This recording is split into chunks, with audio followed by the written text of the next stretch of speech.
Take 4. Over.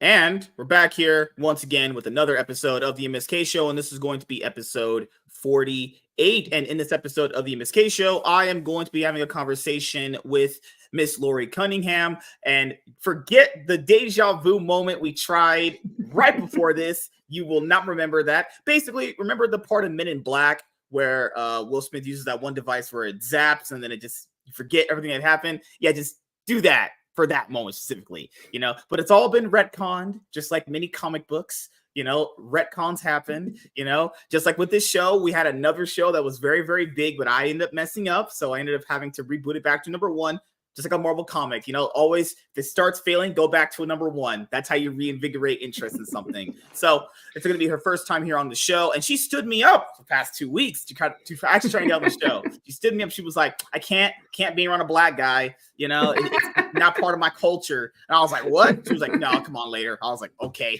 I get that's where it comes from too. She said she could have Halloween. And I was like, I forgot. I have Halloween off. I've had Thursday. This is I think my first Halloween off, actually. I've usually worked most Thursdays, so it's been nice to have one of my favorite holidays off. And Halloween's usually pretty fun. You get to dress up and be a kid every once in a while, But we'll start here. There's a lot to talk about. Try to get it all condensed down. So usually when first people are on for the first time, I have how was your life growing up, actually? It was okay. I feel like not super eventful. I don't have like the good rags to riches documentary story. Like my parents are together. We're kind of like middle-ish class or something. Like they're both teachers. So yeah, it's like I'm in Calgary, Canada. I haven't really gone very far from here.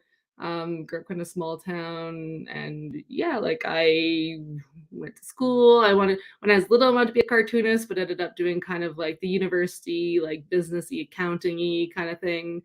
And then I live in like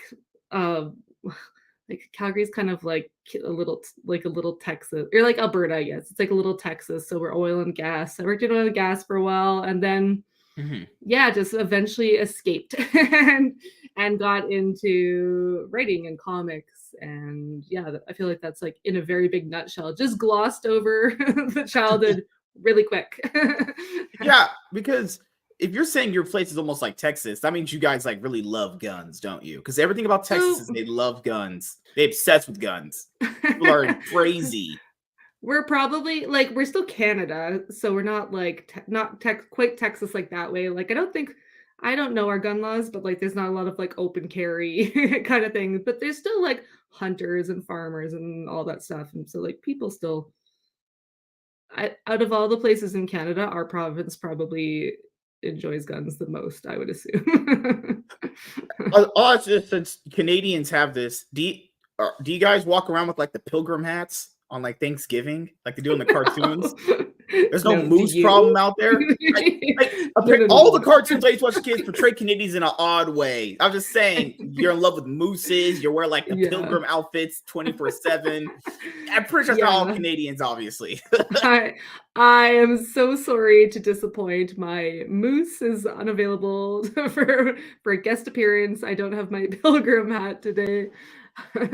Yeah, like some things, like generally it can get cold. I heard it's very cold in Canada. Moose. Yeah, there's like we have a few stereotypes. There's beavers. Yeah, like there's beavers. We got all those things. Yeah.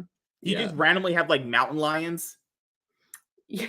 Yeah. It doesn't, like the States has that too, like the Northwest has there was all the Rockies and stuff. So I was on Facebook and there was a random video. You scroll down, this mountain lion came down, try to be the fucking house owner's cat. So it kind of like it panned over the other cat. It saw it, killed it, and I was like, okay. He's like, I'm the cat now, and I'm like, okay. He just owns the house now. I'm being honest, I'd get a gun and shoot that thing. Just come home. You're just imagine that on the scratching post. I'm like, you're bigger than I left you. You turn into a Super Saiyan. Blend in, act casual. No, I'm your regular house cat. Go to sleep. I'm just sprinkling seasonings on you. Little tuna. what else is happening in like did you get married at some point? Um, no, but I've been with my partner forever and I have kids. Okay. So Okay. kids with him. So marriage wasn't like super important to me, and I'm not a big like I wedding agree. center of attention person. So we've but basically like married in every way except title. Yeah, like, I've told people this too. If people want to get married, that's cool. But like the idea that it's signed by on the whole like piece of paper thing, it's like if you really like each other, I think you could have that without that happening, you know? Yeah, different people, and I know, like, people ask all the time because, Hmm. like, again, I have kids with them now, so it's like Hmm. "Well, when are you gonna get married?" And then people also think that we've just been secretly married for, like, years, just Technically. eloped and just yeah. We went to way back when there was, like, Taco Time opened a chapel in Las Vegas, and they were doing, like, a giveaway, and To everyone's give like, away of "You should weddings. enter. You should go be the first person to get married in the Taco Bell Getting married in a Vegas Taco chapel." Bell. Wouldn't that be a story? Holy shit. Yeah, yeah. So you So have two yeah, two girls, a boy and a girl? I have a girl and a boy, 5 Okay. and You 2. find it okay, so they're young, Yeah, actually. they're, like, little. Oh Yeah. my god. Eventually, keep in mind, 13 years from now, when they see this, they're all like grown up and they're out of the house. You're like an old grandma. You're like, back in my day, I was on this good looking, hot rich guy show. And I'm talking about my Yeah. story.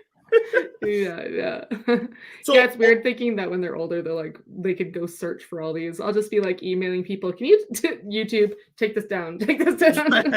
Copyright violation."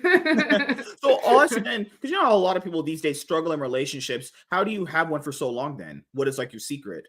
I don't know, we met young and stayed together. Oh, that's it? Oh, okay. Yeah. Oh, yeah, do people not do that? No, I don't know, it's just, like, I don't Mhm. have any big, massive secrets, like, we just work together and grow together and all You're that saying stuff, basically you so just got to be there through the highs and the lows, the good and the bad. yeah, and of course there's, like, highs and lows, and, like, Mhm. having kids was, like, tough and tested their Mhm. relationship and stuff, but yeah, I don't have any massive secrets, like, Mhm. I'm sure it's just the cliches like, "Oh, communication." Yeah, that's hey, god damn it, Yeah, man. trust, I like, all swear, those yet things. yesterday I was on the bus coming home. Oh my god, kids just have a set of lungs on them. Oh my goodness. They just Yeah, loud it for no reason. yeah. Like this doesn't work with kids. Either you get really loud ones or you get really quiet ones. There's no in between.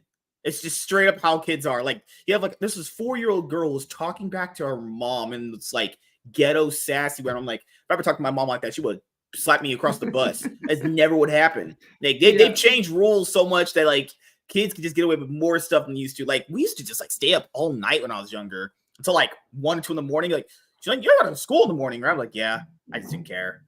Yeah. I was like always when I was younger, fuck school because school's dementedly trash. But and again, that's my opinion personally. But I learned outside of school. You got to be a Yeah. successful rich guy. You got to get in the grind and understand how your life perspective changes. And speaking of perspectives changes, you're a writer. So let's start here with this kind of journey. So, what was your inspiration for getting into writing? Were you a fan of somebody, a movie, a book Um series? I was, like, big into books, like, I kinda grew Hmm. up reading more books like, novels and stuff as opposed to comics. Like, I watched, like, the cartoons and, like, it was, like, 80s, 90s, like, Ninja Turtles, Spider-Man kinda stuff. But yeah, I don't know if there was, like, any specific one person that inspired me. I kinda just got into it because my family supported me. I, like, had a chance to go over to Ghana as part of my work. And while I was there, I had a travel blog. And when I came back, everyone's like, "Oh, you're such a good writer." And I'm like, "All right, neat, back to my regular job." But my partner was like, "Hey, like maybe you should take some creative writing courses." And I did. And one of the courses was called Publishing and Promoting Your Work. And one of the assignments was to join Twitter and start an author platform and basically just start connecting with people. And when you tell people that you're an author, you're like, damn, maybe I should like write something. So I started trying to be like the novelist, and then that wasn't really going super well. And I was writing like dark fantasy, and then I kind of shifted to short stories and was connected to the horror community because the horror community has this like great, quirky, dark sense of humor Okay. that I love, that I like meshed with. And then Yeah, I like basically ran across Hades, who's the owner of ASAP Imagination, and Mhm. he was a big comic book nerd, and we just got along really well. And I never had any plan to start writing comics, but one one conversation at a time, he lured me over, and we eventually wrote like a prose book together, just a collection of short stories within the comic book universe. And he had released a comic with one of his friends who is the illustrator. And yeah, from that book, there is basically one of the stories, like it's this 16 stories of these like regular people going through this catastrophic paranormal event in an alternate London. And one of the stories was kind of like just based on how it was going. He's just like, this is a comic book character. And I'm like, okay, neat. What do I do with that? And he's like, well, Mhm. you should write a comic book. And then at first I was like, absolutely not. Like that's a crazy idea. But then I was Mhm. like, but hypothetically, like what would that look like?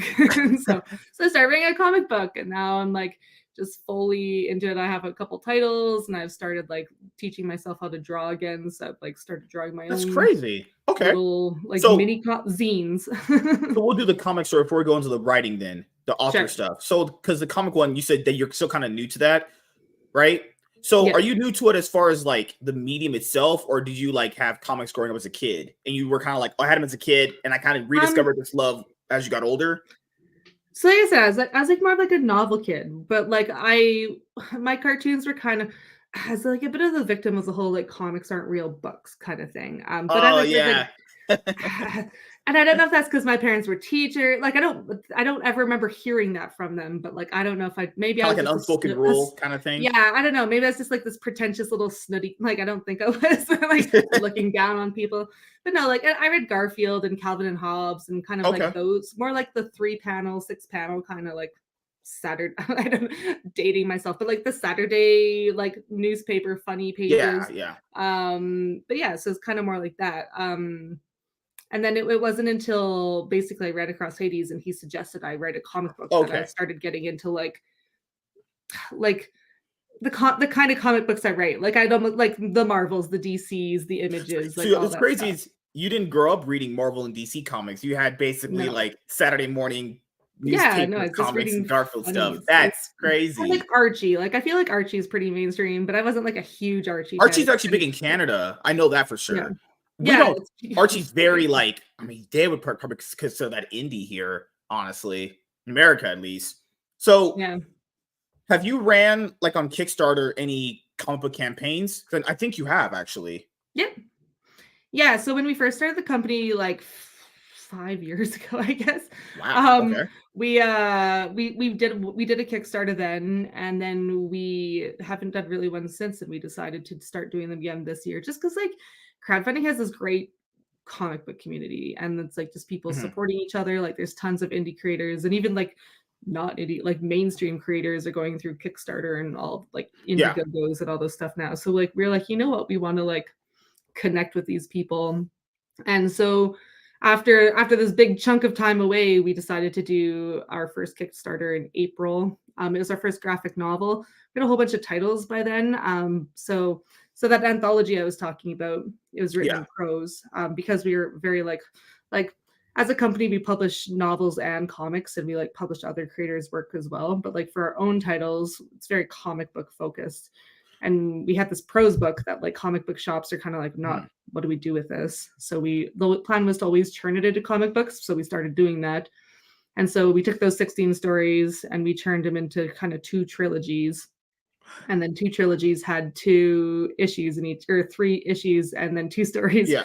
I feel like I made that super complicated with numbers there, No, but you're fine. basically each trilogy has 6 stories from the book Yeah. in it. So basically, you And have yeah, two comic book trilogies are that are going to be basically issues 1 through 3, essentially. yeah, and then Okay. so then there's 6 stories in each, so eventually it'll be 12 stories total. And like I have for the like I said, you said there's some visual, so we put it on YouTube.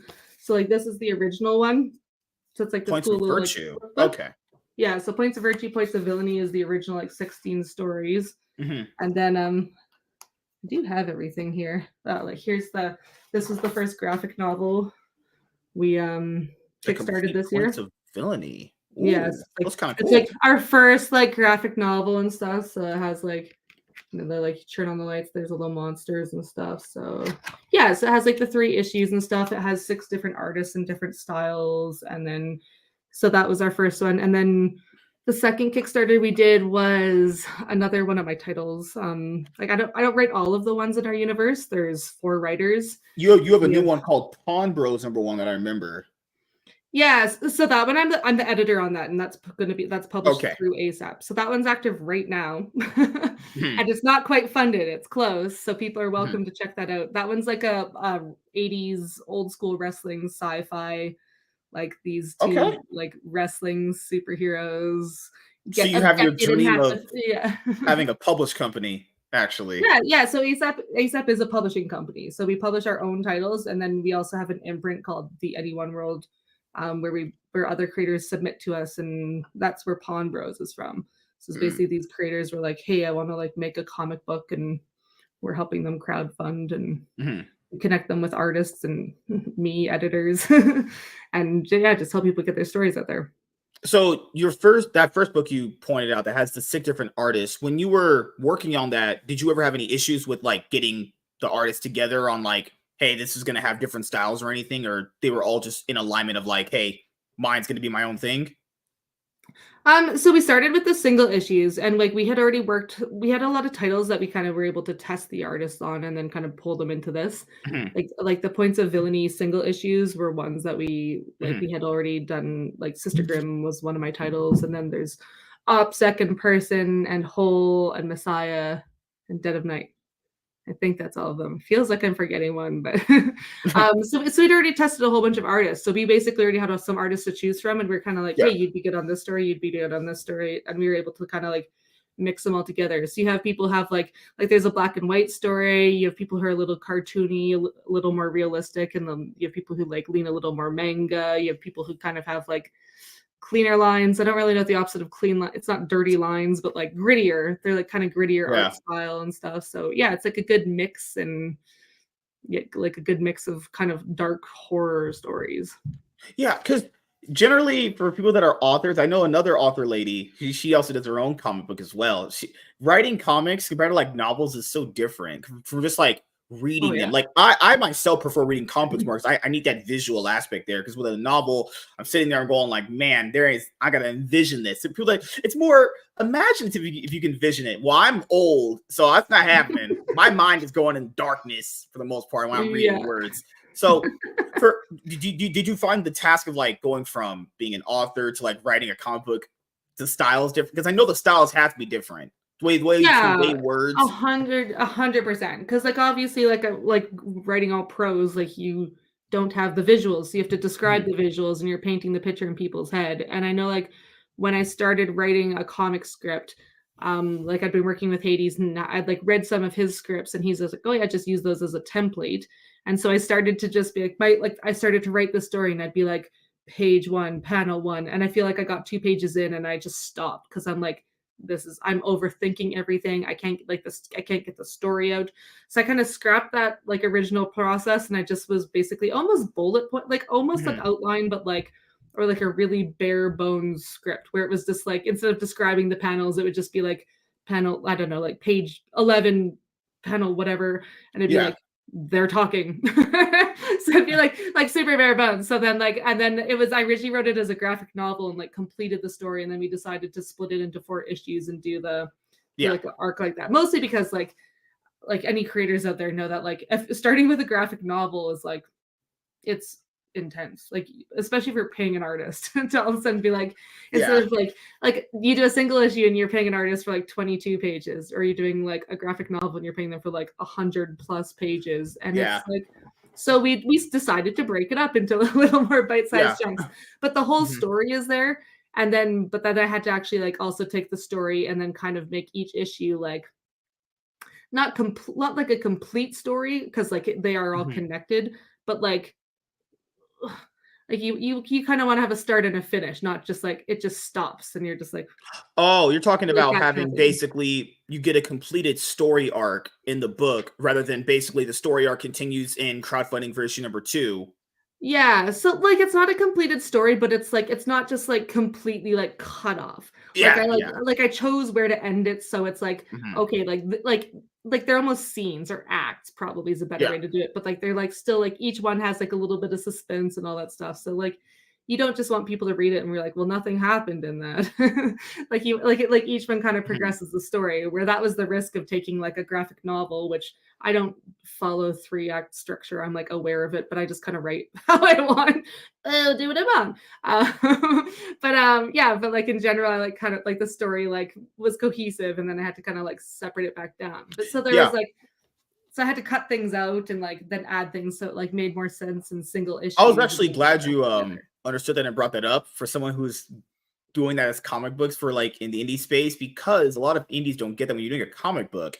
Since you essentially what you said have to crowdfund for the next book, well, if you leave people off hanging on a story and that story really wasn't all that good, having them basically try to come back for more and then you potentially not have that many backers coming back for the second book, that's the reason why. Because most of them either did two Yeah. things. And I've learned this throughout many times doing this. They didn't read the book, they didn't probably think you were good enough to write them a good story. And the second one is they read it and they thought it was complete trash, but they didn't tell you it was complete trash because that could cause drama. Yeah. So those are the two options you got there. So if you don't, Yeah. and with issue ones, people need to understand. I'm pretty sure you know this, at least general comic knowledge. Issue ones always do well. It's just kind of the thing. Like issue ones always do well. So Yeah. everyone's gonna check They're out issue exciting, one. they're new. Yeah, yeah, Like all that stuff. like my wife. No, just kidding, just kidding. So, Yeah. you everyone checks out issue one because that's going to basically be your entry door. It's like, is this worth enough to keep continuing? Then if issue two comes around, you're like, I didn't really like that all that much. You just don't back, honestly. That's how it is. And a Yeah. lot of people try to do this like weird science with it. It's not, guys, it's not that complicated. People who read it probably just don't like it that much. But then again, people's feelings kind of get hurt too much when you talk about this stuff because, well, you probably see these like not as your babies, but this is another little baby you created, another creation. So obviously, if you tell that person it's not that good, they're gonna be like, oh my God, what the fuck? You know? Yeah, So, yeah. Where it was actually kind of I guess maybe that's kind of the double-edged sword because like, so with Sister Grimm, we came in like, we had a crowdfunded issue 1 and 2, mhm, so we actually came in on issue 3. So, like, a lot of people there were some people who knew us and just bought issue 3 or had bought issue 1 and did issue 3 and 2, but a lot of people just bought all 3, like, for the first time. They're like, "Well, I'm all in." So, it actually was, like, kinda great in that, like, we have basically 3 issues ready for people to go, so they, like, aren't just, like, dipping a toe in, they don't just have part of the story. They have, like, 75% of the story, and then there's 1 more issue coming. Because I think that was another thing that, like, blowing smoke, but, like, we're only doing 4-issue arcs, like, we don't have, like, a 20-issue story. Because I think, again, that's overwhelming when you start a back or when you start backing Kickstarters, and it's, like, issue yeah, 1 or 2, and people are like, "There's gonna be 20 of these," and you're like, God, I have to back 20 comics to get a complete story, so I feel like it's yeah, kind of in a yeah, way we've kind of, like, have that backlist already, so people know that, like, we're not and I think I guess another issue with, like, indies especially, where it's just like, oh, issue 1 comes out and then, like, issue 2 never comes out, or it yeah. Pretty comes sure you out in, noticed like, that 10 too. years or something Yeah, like that. Like, or indies are I feel creators, like are misuse the money. They basically blew it on yeah. hookers and blow. Yeah. So like my Oh, yeah, dad. indies are always just hookers and blow. Yeah, just raking in that hookers and blow cash. I don't know. Yeah, 30K. Yeah. To be fair, lady seems like Yeah. a $10,000. I'm Yeah. pretty sure she wouldn't care where it Yeah. came from. But Yeah, I like don't the thing you I said, which is very important, which is that it's like that's the other third thing I could bring up too is there's this third thing where even if someone like let's say a lot of people did like the story, by the time you got to the next book, like in issue two, since people's attention spans are flies these days, or like TikTok brain, as people say, is a thing. Yeah. Would they I know, even care right. about that story again? It would have to be so intriguing to them, so captivating that they would want to go into that universe again. Because if there's enough downtime between that book and the next one, then obviously, they kind of go like, I don't know if I want to back that again. There's all these different factors, and I Yeah, took so the many. way you make money on this is kind of the audience kind of gets to decide if you're the creator they give your money to. It's not like they like you more because I've seen books that have pretty bad art, but the writing is solid and they don't get funded and vice versa.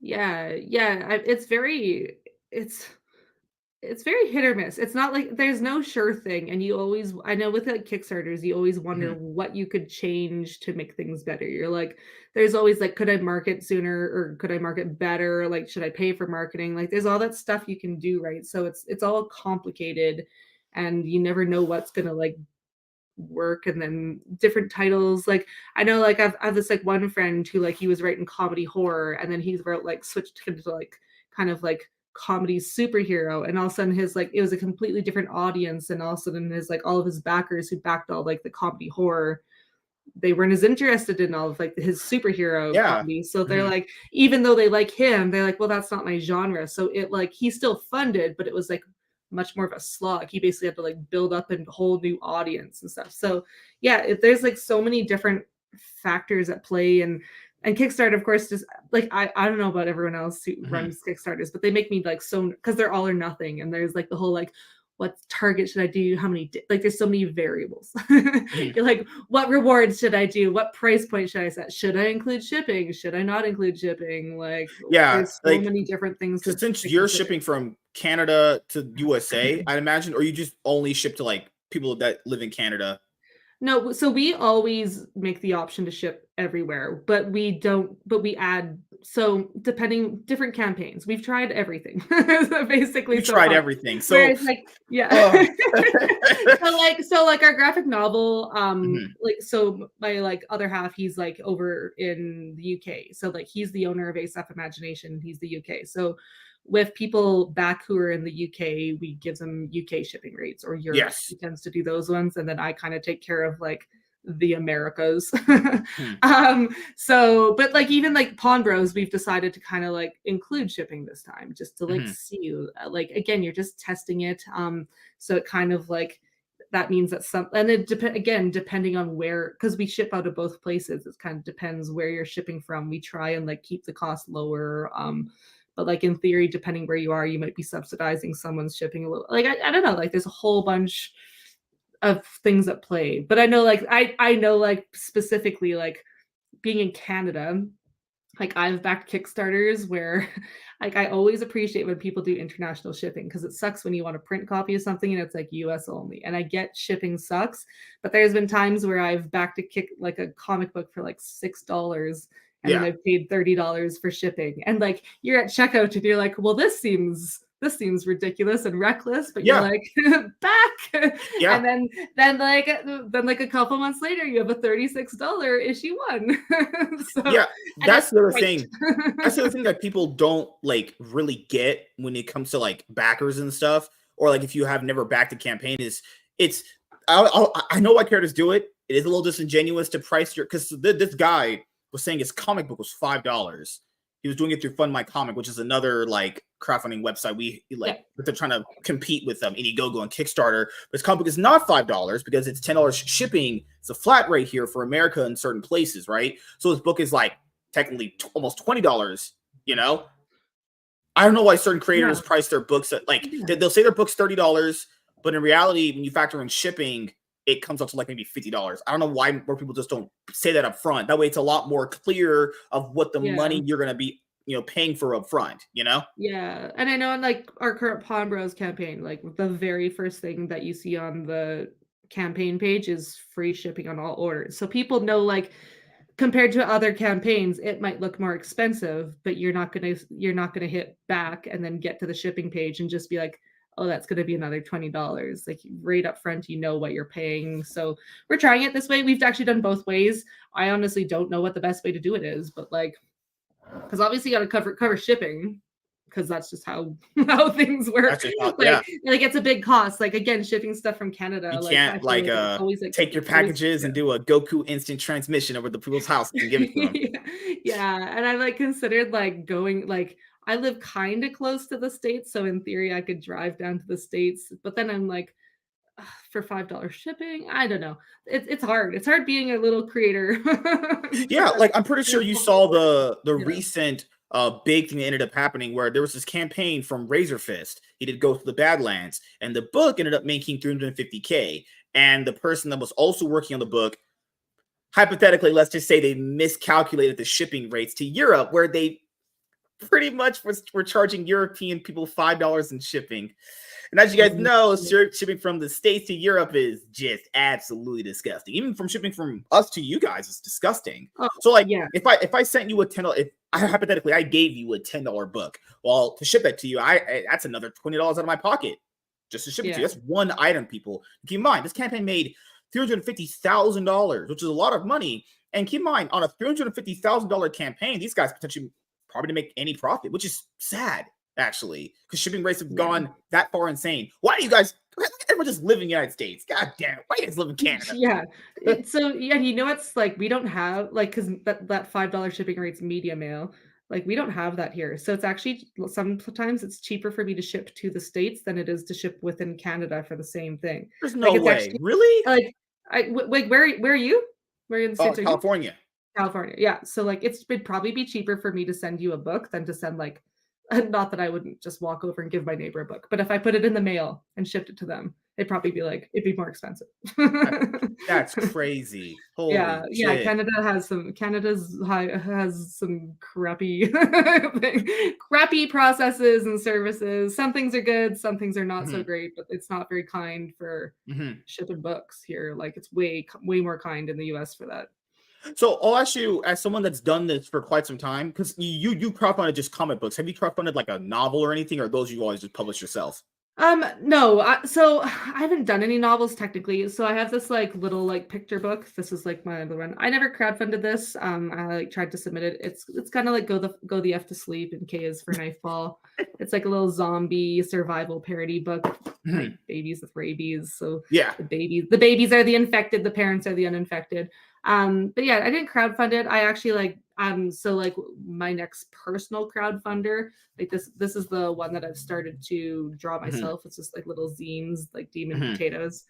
I think that and that's like starting a YouTube show soon where I'm gonna like be doing drawing, but basically writing the second issue of that. So I want to kind of like put that out there, and I know it's Mhm. a little zine, but it's just like so it's not going to be like an expense. Like I'm not charging people like $20 for a comic, but like just put it out there, and I might bring babies with rabies and kind of partner them up and stuff. So, but I haven't done the novels or anything. Like I know that's becoming more common as well, but I have novels that I've like am slowly writing, but being the editor in chief for ASAP and a comic writer and drawing and a mom and like there's only Yeah. so many things you can do, right? You're Eventually a out of mom time. Like crazy. That takes I priority was gonna first. sleep at some point, You like at have to least a sleep? little. No. Yeah. I don't think it's Yeah. the most underrated thing in life when you get older is there's not enough hours in the day. If there was Yeah. maybe 28 hours in a day instead of 24, much more things could get done. Why is it only Oh yeah. 24? But 24 seems like a I would lot, but it's not enough.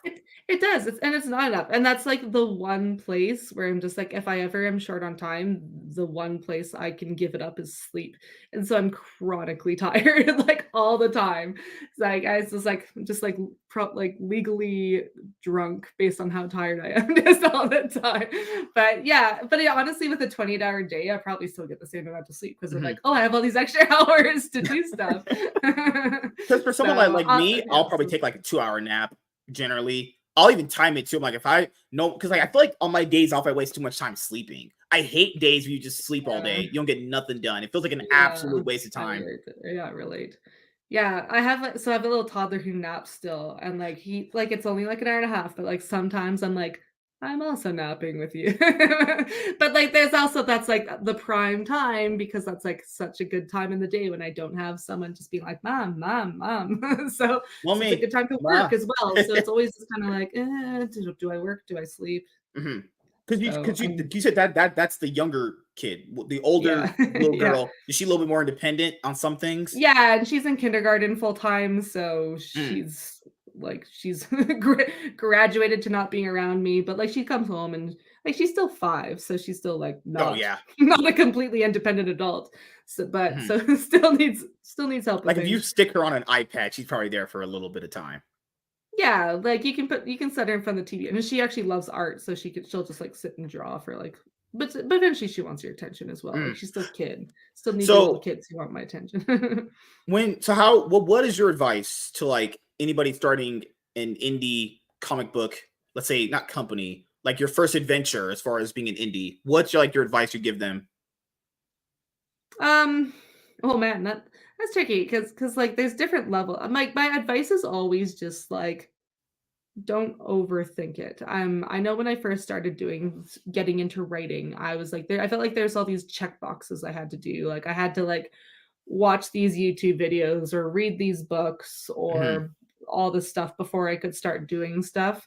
Hmm. But I think that like because comic book like art writing, whatever part of the comic book writing process you're in, it's an art. And like it's like anything where it's like it's a it sounds so cliche, but it's a journey. Like think about like musicians, like the very first thing you're gonna put out is like a single from your garage. And then like maybe the next thing you're gonna do is like an EP, or then you go to LP, and then you like Hmm. then you start like playing gigs, and then you like maybe you sign with someone, you play a little bit bigger theaters, maybe you go on tour. Like there's different stages and like your style can change. And same thing Yeah. with comics, where I'm just like maybe where you are right now isn't where you like want to be. Especially, and I find like art is a little easier to tell because you could be like, I can only draw stickmen right now. This doesn't look like whoever, right?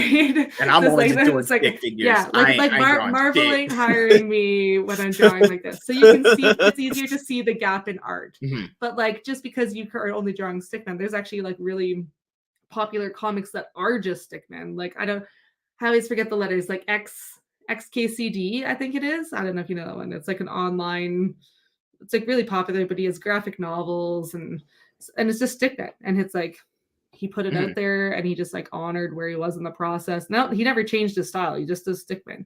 But like same thing where it's like, and to me that was like Demon Potatoes. Like I was like, I can draw some potatoes, but like at the same time, there are people in it. So I'm like, shit, I have to figure out how to draw people. So I'm like, I'll settle my drawing perspective. So you're learning. And then so it's just like, yeah, just put stuff out there. And then if it if it bombs, like try something else and like just keep trying and like don't overthink it. Don't Hmm. wait too long. Like you're never like whatever good enough means to you, like you're good enough now. Like just try it. Yeah.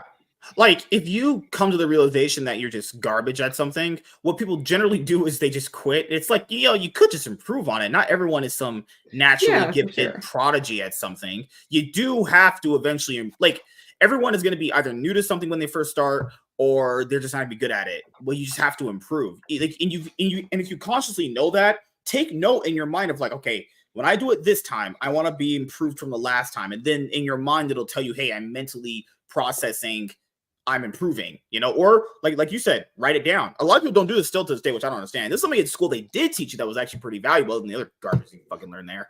Just notes, taking down notes. It's very simple because notes have proven that if you write things down, you remember them better. Because if you write it down, you could read it, and you go, okay, I have to do this. So that's my general advice to people generally is just write stuff down. And if you know you're not good at something, well, you can fix it.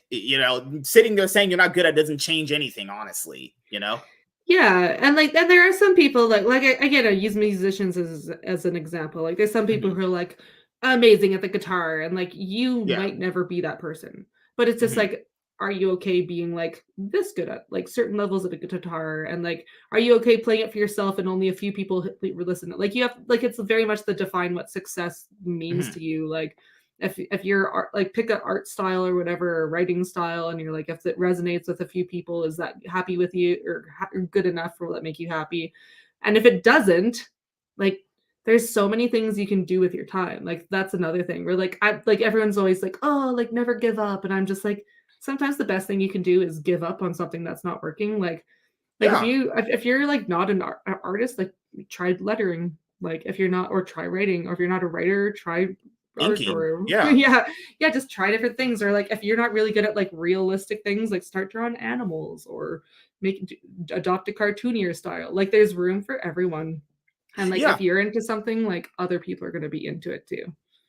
That's the thing that a lot of people don't understand is there's the other coin, glad you brought up, which is if you're not good at something, you truly don't think there's no improvement, you can just quit it. No harm, no Yeah. foul. Yeah. At least if you know you gave your best foot forward, that's all that really matters, honestly, is that you consciously try. Because I feel like with a lot of people, there was this person that said something on a Facebook reel that was like, oh, this makes a lot of sense. It clicked in my head. Yeah, you have that light bulb moment. You're like, oh my God, I'm just hearing facts here. When Yeah. was like anyone listening to this? When was the last time you actually tried at something? Like literally tried where your brain was going to explode because you were just like so antsy to keep doing it every day. A lot of people don't have that feeling anymore. I feel like as you get to be an adult, things are a lot more easier because you know a lot more than you do as a kid. And I feel like as a kid, people tried more at stuff because you weren't burdened by all these different seeing the external factors that are there. I feel like people don't really try anymore. It just kind of just give up and fuck off generally after it doesn't work, like actually give a Yeah. best foot forward. People go, oh, I tried it, it didn't work out. Did you even try? You just scratching the itch that you maybe wanted to do. That's different. Yeah, for sure. One, I think that's one of the, again, the double-edged sword of social media is it's so if you want to be discovered nowadays, it's like one of the things you kind of have to do is put yourself out there.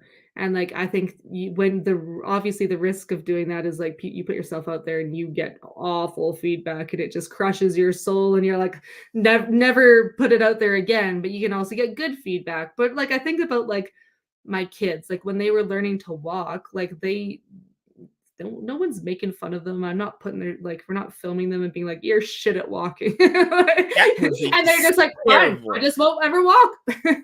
Like that's kind of thing. Like you watch and they like learning how to walk, they fall so many times, and then when they do it, they're like little shaky kids, like literally toddlers, and like they're just like wobbling all over the place. But you get better. Like it takes you a long time to learn how to walk and learn how to talk. Like same thing with um like learning how to do anything. Like I know Steve Martin has this, like, I don't know if you've ever heard him talk about learning how to play the banjo, where he was kind of just like he's like maybe he's like I assume someone who's played the banjo for 10 years is pretty good.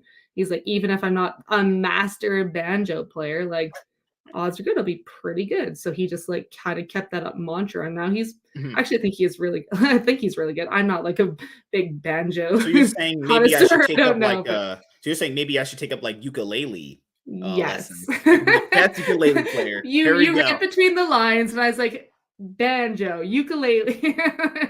That's actually my advice to everyone. Just play the banjo.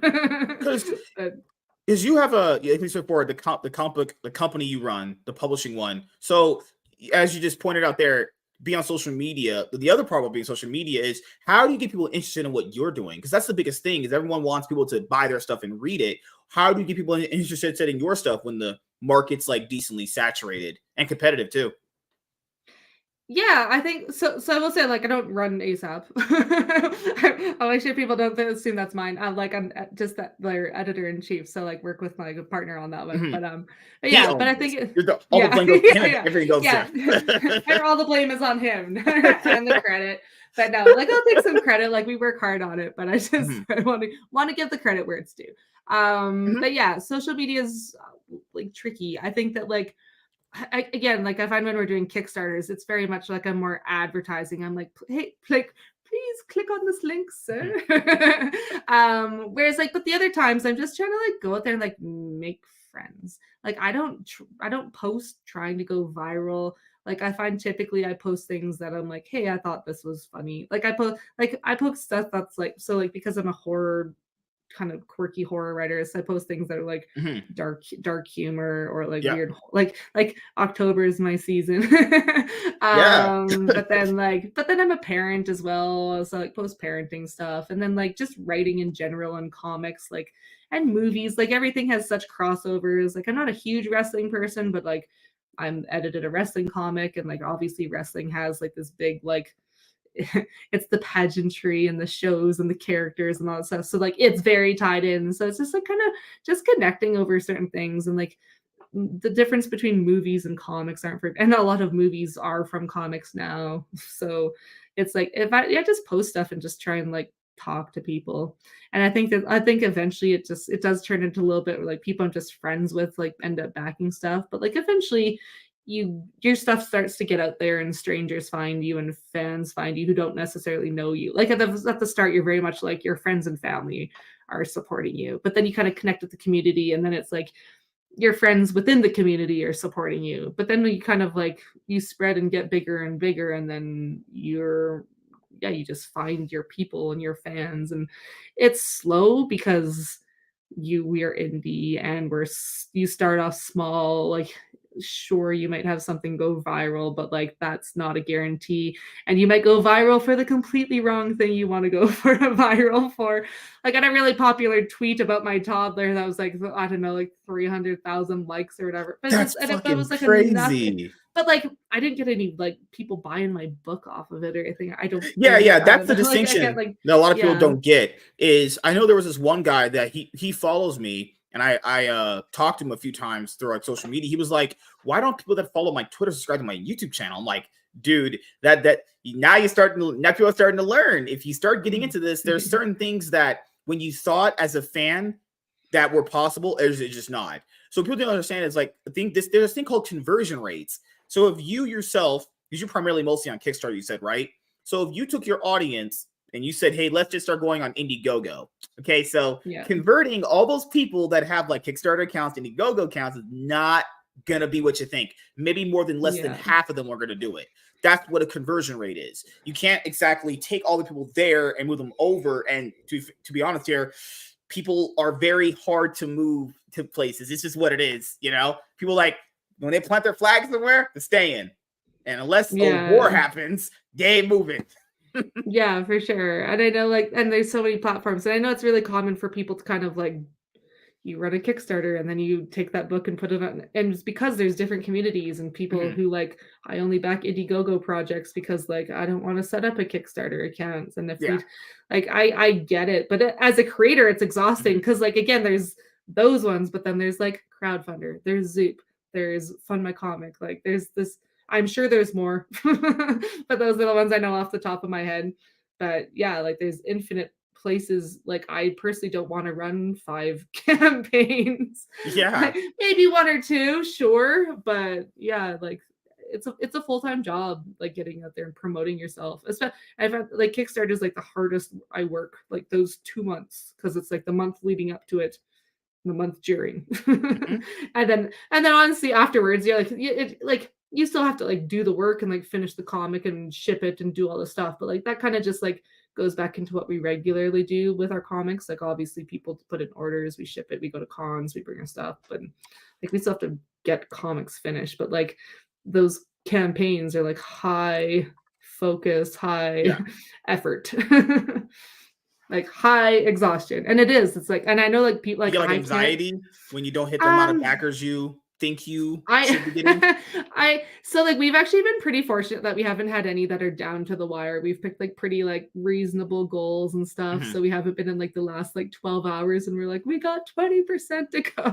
So I haven't had that stress. But like I find as soon as a campaign starts, like until I'm funded, I feel like every like the first 24 hours, you're like every 5 minutes or less, you're like refresh, refresh, refresh. Mhm. And then like eventually like I feel like you can slow that down a little bit, but like you're still checking often. So like obviously it's like on your mind. Cause like especially with Kickstarter, because if you don't fund, you don't get your money. Yeah. But Yeah. That's the thing is, so but so it's yeah, it's higher stress in that and more because I gambling. forgot it works different with Indiegogo, where if you don't hit your funding goal, you will still get the money. You would just probably just come out of the rest of your pocket or something like that, or you can make it a second chance campaign or extended. Kickstarter doesn't work like that. If you put a goal for like I don't know $50,000 and you don't hit exactly $50,000, well, that you just shat of luck. That's how that works. Yeah, yeah. So yeah, we don't typically pick 50,000 as our goal. Much less. But yeah. So but again, of course, you want as many people to read your stuff as possible and you want obviously like the more backers, the more money you make, the more comics you get out there and like the Yeah. more chances you have of people discovering you and then coming back and reading more of your comics or some of your other titles or whatever. So yeah, it's solid amount of effort. So since you said this is Halloween and we're coming upon that in a few days, actually, I know you said you're close to the States. So your name being like Laurie from Halloween, I'm pretty sure there's some implications there from the Halloween franchise. Just a little bit. Might be a little on the nose Oh, there. yeah, no, well, it's so, like that's such a Twitter thing, and I feel like less people do it, but, like, in October, you change your name to something horror-esque, Yeah. and, like, my name doesn't I feel like doesn't change like, I've done, like Leatherface Cunningham in that past and stuff like that. But like I last year actually like I had never watched Halloween, and obviously Laurie's like a very popular character. I'm like, Yeah. well, like I'm not gonna change my name to Laurie because that is my name. So I'm like Laurie Mhm. from Halloween. So yeah, very on the nose. So, do you like horror movies actually? um yes and no, actually, in a That's weird way. crazy because you Like write horror stories, but you're not a horror I movie know. fan. So I have like this weird relationship with horror movies because I really despise jump scares. Like I find them like Mm. super cheap. Like if they're done really well, like there's a few like I always have exceptions. Like especially in October, I tend to watch more horror movies, which I haven't this year. I have little kids, so we've been watching Coco and Nightmare Before Yeah, Christmas, which yeah. is like scariest things get Hey, here. Nightmare on Elm Street is horror related, Yeah, horror yeah, no, comedy. yeah, and there's some old movies I haven't watched, but typically, like, around this time of year, I try and, like, catch up on a few I've missed or people have recommended to me, um, but yeah, like, I used to, like, actually quite like them even though they're scary, but then, like, I kinda grew also, like, I started was really into horror when all of like this like the Saw movies came out and everything really Mhm. switched to torture porn for a while.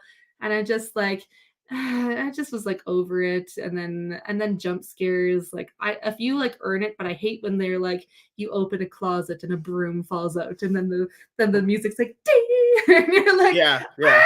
ah! You're like screw you guys. But like I like legit like psychological horror and that's kind of like more what I write like the creepy like the unknown as opposed to like the slashers or like the obvious monsters and stuff. And obviously, I'm not big into like the torture porn as much, but yeah. I will say the first you brought the Saw movies. Me and my friend were talking about those. The first one, I could understand why it hit the way it did. Because back when I was a kid, remember back on cable, they used to run things on like the DVR, and they used to always play the new commercials for the new movie, and they would play Saw commercials. So I was like, what the? This guy was like screaming out. I was like, what the fuck is that? So when I got older, because when I was younger, horror movies I was deeming them as too scary. So I would kind of like read the plots of them, so I wouldn't be freaked out from watching the movie. Yeah, I do that now. I was like a fucking pussy back in the day. And eventually on the Sci-Fi Channel, I'll still do this now because I don't know who the fuck watches the Sci-Fi Channel because that is terrible and trash.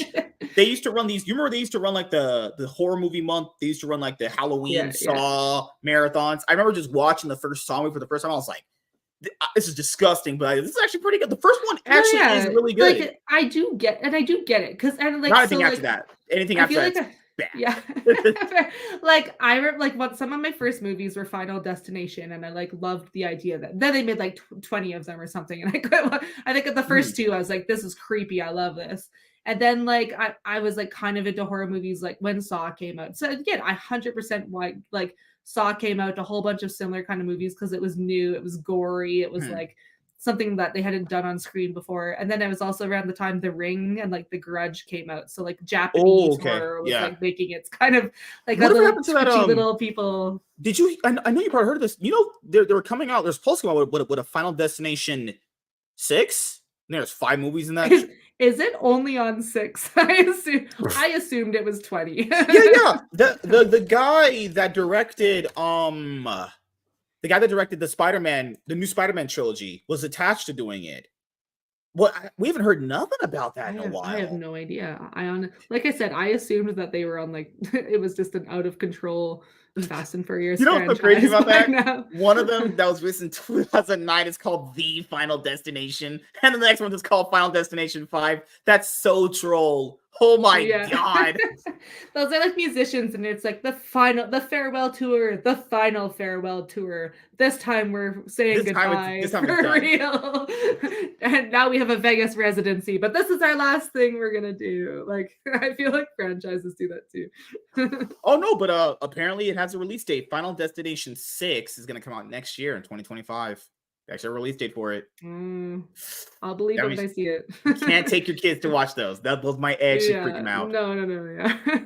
Yeah, I feel like my son's almost a little too little to like understand some of it. Like he's kind of like he's starting to get nightmares, but like my daughter's right in there. Like she gets scared. Like I showed her like shoot, what's it called? Miraculous Ladybug and Cat Moore. Yeah. The very first episode, she's like nightmares. I'm like, dude, I used to Like, get nightmares for watching like Lifetime movies. If they would have like oh people yeah. getting stabbed.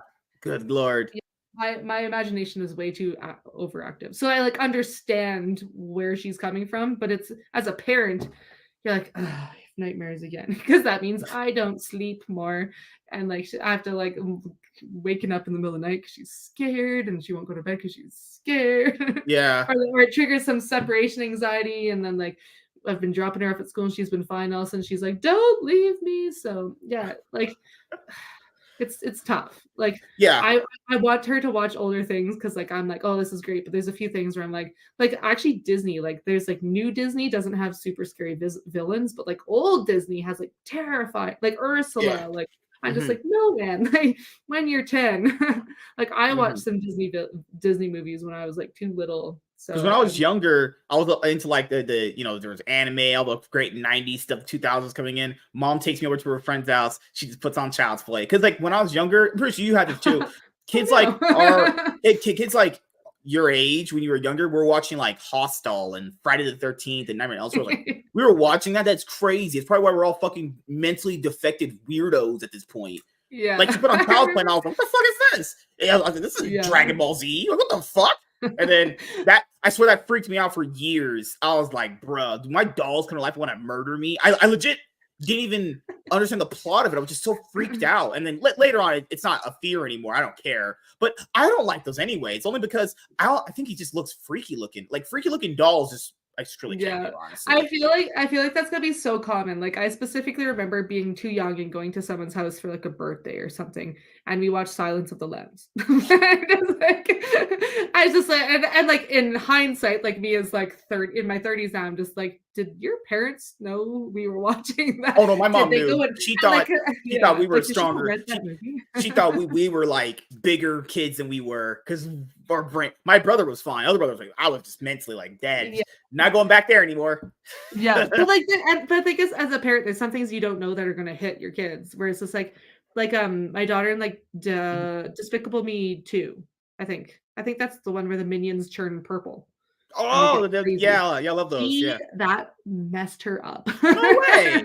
I'm just like, they're just purple minions. You love purple, but like the thought of getting injected with something and them turning like crazy and jittery, No she way. was She got not a scared. fan. Yeah, No way. She got freaked so out at yeah, like Despicable Me too. That's crazy. yeah, and you don't expect that because she was fine with Despicable Me 1, and then all of a sudden Despicable Me 2, you're like, "Oh, can't watch that movie anymore." And it's the same thing, like Incredibles, she likes Incredibles 1, but she can't watch Incredibles 2 because like I can't think of the Screenslaver, and The then like third the one. Underminer are both terrifying for her The and all third that one stuff. that I remember because I watched all of those except the new fourth one. The third Yeah, one, he goes on that he tried. It was the oh man, I love the first. The first one is truly good, honestly. The second yeah, one, I don't remember liking. And I get people say, "Oh, they're kids movies." Well, to be fair, you still have to judge them. Like I think yeah, one is really good. 2 and 3 are just not as good as the first one, and I think they just got progressively worse. I liked the Minions movie. I thought that was actually pretty fun.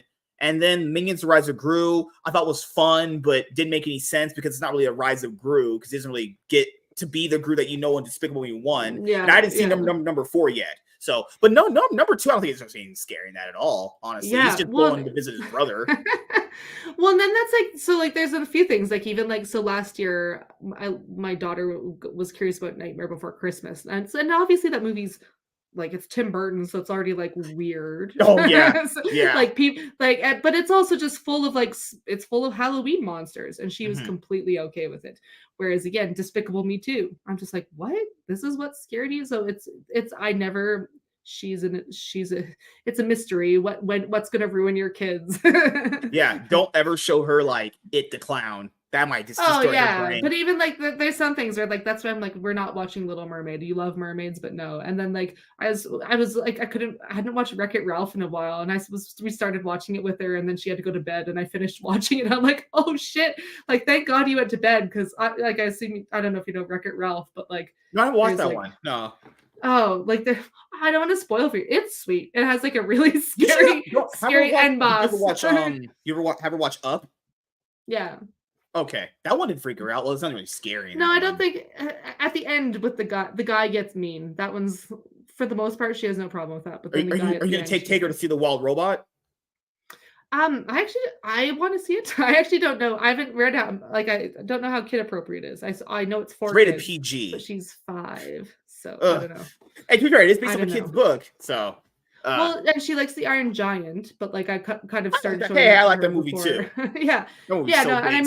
I mean that in a good way. But like Yeah, again, Iron Giant's like it gets a little spooky. But like yeah, I introduced that to her again when she was too little to like understand it fully, so yeah. she just kind of grew up with it.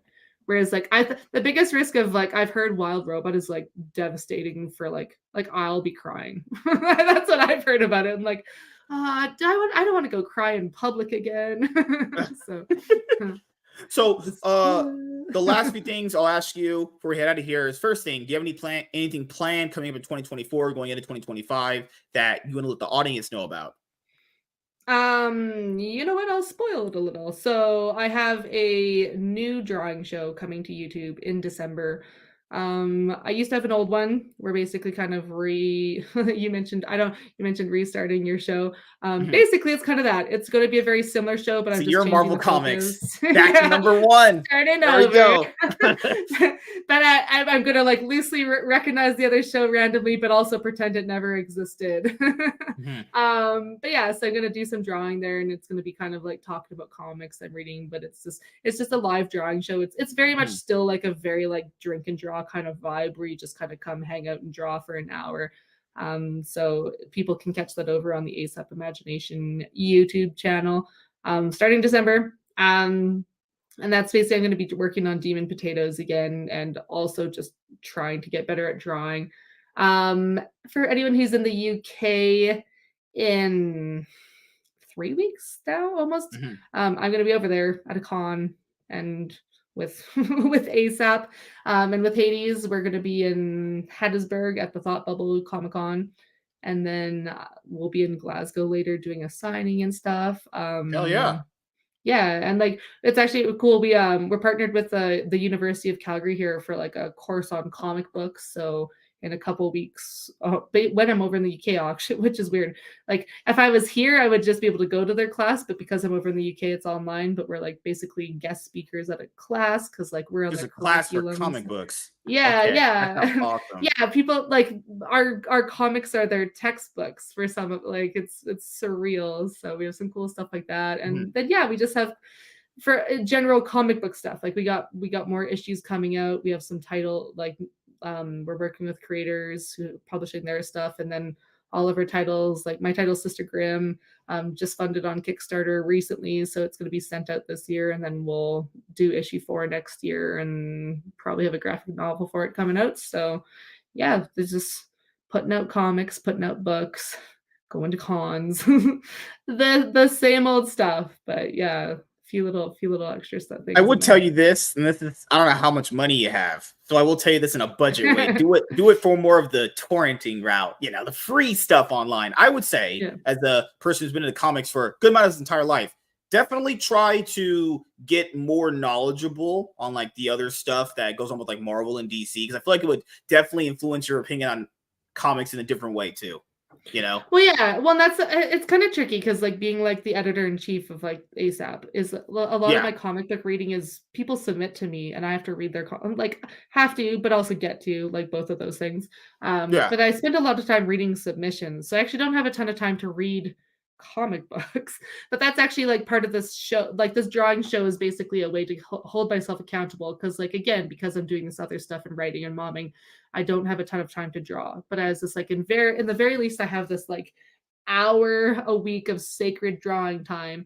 But I also want to like kind of turn it to more into like a bit of conversation with like what I'm reading and use it to encourage me to like actually read comics I want to read. Because I've started to like I do read a lot of indie comics, but I've started reading like The Walking Dead and Hellboy and like I like before way back Walking when I Dead read comics are Watchmen and stuff. truly amazing. Robert Kirkman is Yeah. If you like Yeah. Robert And Kirkman, if you like Walking Dead, you should read Invincible. I know there's a TV series for it. yeah, well, Reading and I Invincible is watched, good. yeah, I think I watched. I didn't think I made the whole season. I mean, I don't go. I made it to the part where there was a lot of murdering, and then a Well, little bit after that, and for some reason it fell off. But yeah, you just like The Walking Dead. Huh, crazy. yeah, That's just how yeah. that Walking works. Dead has a lot of murdering as well, I suppose. But yeah, I Hmm. think like it is one of those things. Like I do, like when I came into comics, like for me, Marvel and DC was pretty overwhelming because it was like, oh, I'm going to read Batman. It's just like, you don't just like sit down and read Batman. It's like 80 years of comics, and there's all these different lines and storylines, and like you said, restart them. And what I think is the best thing that anyone like in your position could do is, this is kind of just what I did, is you just go Batman and you just type up top 10 best comic book Batman storylines. I can even tell you them, honestly. And you just kind of pick and choose from them. Oh, so, I think other people have opinions, though. Yeah, the thing is, I've done that before, where I'm like, hey, tell me where to start, and like 8 different people have 8 different opinions. And... Well, you like horror, don't you? So yeah. Here, I'm getting my underwear. I'm old. This one goes perfectly up your alley. This is just one recommendation. It costs like bookstore for like less than $10. Oh my god, it's so big. Okay, my wife doesn't say that. Oh goodness, jeez. Okay, I'll just take the whole thing out because it just wants to come out. It's the Long Halloween.